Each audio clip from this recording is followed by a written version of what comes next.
Hello everyone, and welcome back to the channel. In this video we'll be talking about the very important brachial plexus. So brachial plexus serves as the main motor and cutaneous innervation of the upper limb muscles as well as the skin of the upper limb.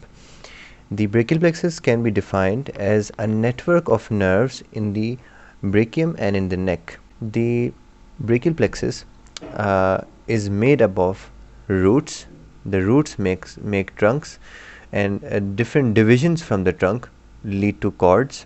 The divisions from the trunk make up cords, and the cords give rise to branches of the brachial plexus. So first we have the roots. The roots make up the trunks. The trunks give rise to divisions, and the different divisions join to form cords, which give rise to different branches. It is very important that we know where the roots, trunks, divisions are each located in the body. So first off, we had the roots and the trunks. The roots and the trunks both lie in the neck, and usually the brachial plexus leaves the neck region by passing between the scalenus medius and the scalenus anterior muscle. The divisions also lie in the neck. The cords of the brachial plexus, along with the axillary artery, they lie in the axillary sheath. The cords along with the axillary artery lie in the axillary sheath, and the branches lie in the arm, and the branches continue in the forearm, and they terminate in the hand as digital branches. So let's move on to the drawing of the brachial plexus.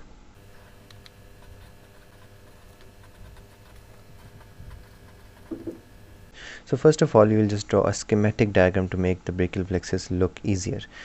So C5, this is the easiest way to draw the brachial plexus. So we have C5, then we have the C6, then we have C7, we have C8, and then we have T1. So these are the 5 nerve roots of the brachial plexus. So we will just label them. Now these nerve roots join to form trunks. So we have 3 trunks. We have an upper trunk, a middle trunk, and a lower trunk.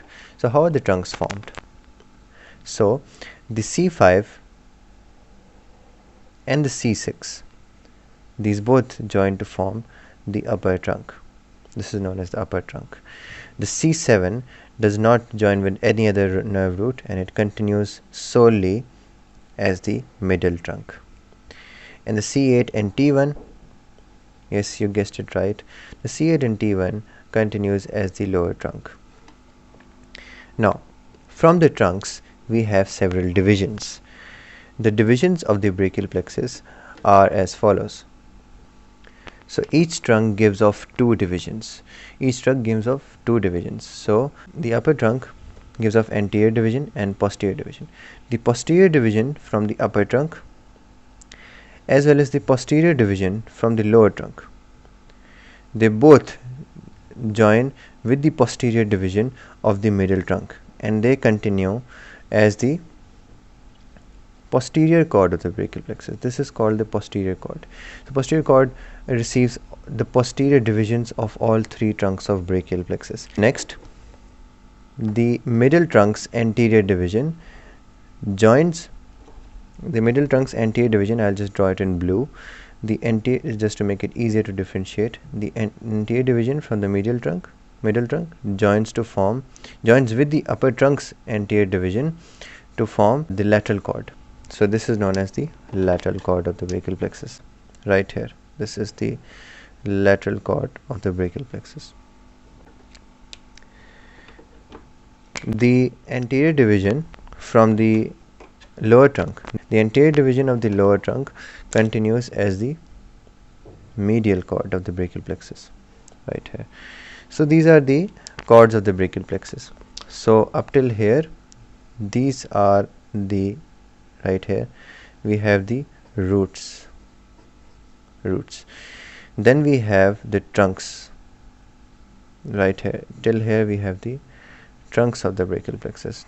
Right here we have trunks. Then we have these beautiful divisions. Then we have cords of the brachial plexus. These are called cords of the brachial plexus.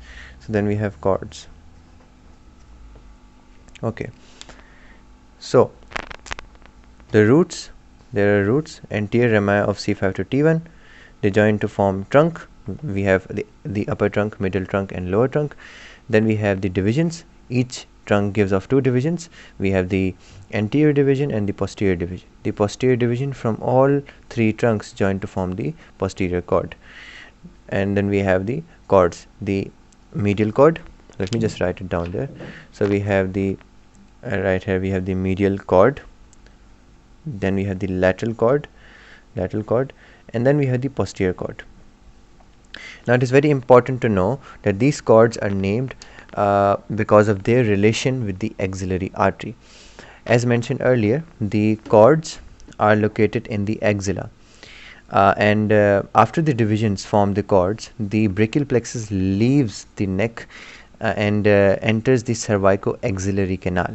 The cervicoaxillary canal is also known as the apex of the axilla, and through the cervicoaxillary canal, all of the three cords enter the arm in relation with the axillary artery. So the lateral cord is located lateral to the axillary artery, the medial cord is located medial to the axillary artery, and the posterior cord is located posterior to the axillary artery, so don't get it confused. And the three cords of the brachial plexus and the axillary artery, they are all located in a common sheath that is called the axillary sheath, which is very important to know. So now to draw the branches, we'll just follow this pattern, and if you guys follow this pattern, it will be really easy to draw. So we'll just join, we'll give off a branch from the lateral cord and the medial cord right here. Then we'll split the posterior cord into two, and we'll also give off one branch here, one branch here, and one branch here, right? So these are the branches, main branches of the brachial plexus, which are a must to know. So in order to memorize the names of these branches in the exact order, there is a mnemonic which you can memorize. This is called MARMU, marmu. So M, first M, we have the musculocutaneous nerve. Then we have A, we have the axillary nerve, which I am just abbreviating as AN. Then with R we have the radial nerve right here. Then there's a lateral root and there's a medial root from the lateral cord and medial cords respectively. These both join to form the median nerve. The median nerve. And finally we have the U. U is the ulnar nerve which arises from the medial cord. So these are all of the branches of the main branches of the brachial plexus. Now the brachial plexus also gives off many other minor branches from the roots, from the trunks, from the cords, and from the branches. There are no branches from the divisions. There are branches from roots, trunks. We have branches from cords. So let's discuss those branches. So first of all, we will discuss the branches of roots. So the first branch from the C5, C6, C7 roots, this branch is called the long thoracic nerve. This is very important, the long thoracic nerve, and it is important because the paralysis of the long thoracic nerve can lead to the paralysis of serratus anterior muscle, which this nerve innervates. And as I mentioned in earlier videos, if you have watched the clinical aspects of scapula, the paralysis of serratus anterior because of the palsy of long thoracic nerve will lead to winged scapula or scapular dyskinesia. Then we have another branch from the C5 root right here. This branch is called the dorsal scapular nerve. The dorsal scapular nerve. The dorsal scapular nerve innervates the rhomboid minor, rhomboid major, and the levator scapulae muscles. Then we have discussed the branches. These are all the branches of the roots. We have discussed the branches of roots. Now we come to the branches of the trunks. So there are no branches from the middle trunk and the lower trunk. We only have branches from the upper trunk. So upper trunk gives off two branches right here, and there's another branch right here. So we have a branch. This branch, this can be called as the suprascapular nerve. The suprascapular nerve, which I'm just writing as SSN. right? Suprascapular nerve. And then we have the nerve to subclavius, right here. So the suprascapular nerve innervates the supraspinatus and the infraspinatus muscle, right? So we have the branches of the upper trunk. Now let's discuss the branches of the cords. Since there are no branches of divisions, so we'll just cross it out as well. Now we have the branches from the cords. So the lateral cord gives off, including the lateral pectoral nerve, it gives off 1, 2, 3 branches. We have the lateral pectoral nerve, the musculocutaneous nerve, and we have the lateral root of median nerve. So the lateral pectoral nerve innervates the pectoralis major muscle. The posterior cord gives off further 3 branches. These 3 branches of the posterior cord, the first branch is the upper subscapular nerve. I'm just writing as USSN, the upper subscapular nerve. Then we have a lower subscapular nerve, and this middle nerve is called the thoracodorsal nerve, which I'm just labeling as TDN. So we upper subscapular nerve, we have lower subscapular nerve, and we have the thoracodorsal nerve. The upper subscapular nerve innervates the subscapularis muscle. The lower subscapular nerve innervates the subscapularis and the teres major muscles. The thoracodorsal nerve will innervate the latissimus dorsi muscle. So these are the branches of the posterior cord. Now we have the medial cord, and the medial cord gives off 3 branches, but if we include the ulnar nerve and the medial root of median nerve, so it gives off 5 branches in total. So we have 1, 2, 3 branches from the medial cord. This is the medial cord. So first branch is the medial cutaneous nerve of arm. First branch is the medial cutaneous nerve of arm. Then we have the medial cutaneous nerve of forearm. Then we have another branch, and this branch is called the medial pectoral nerve.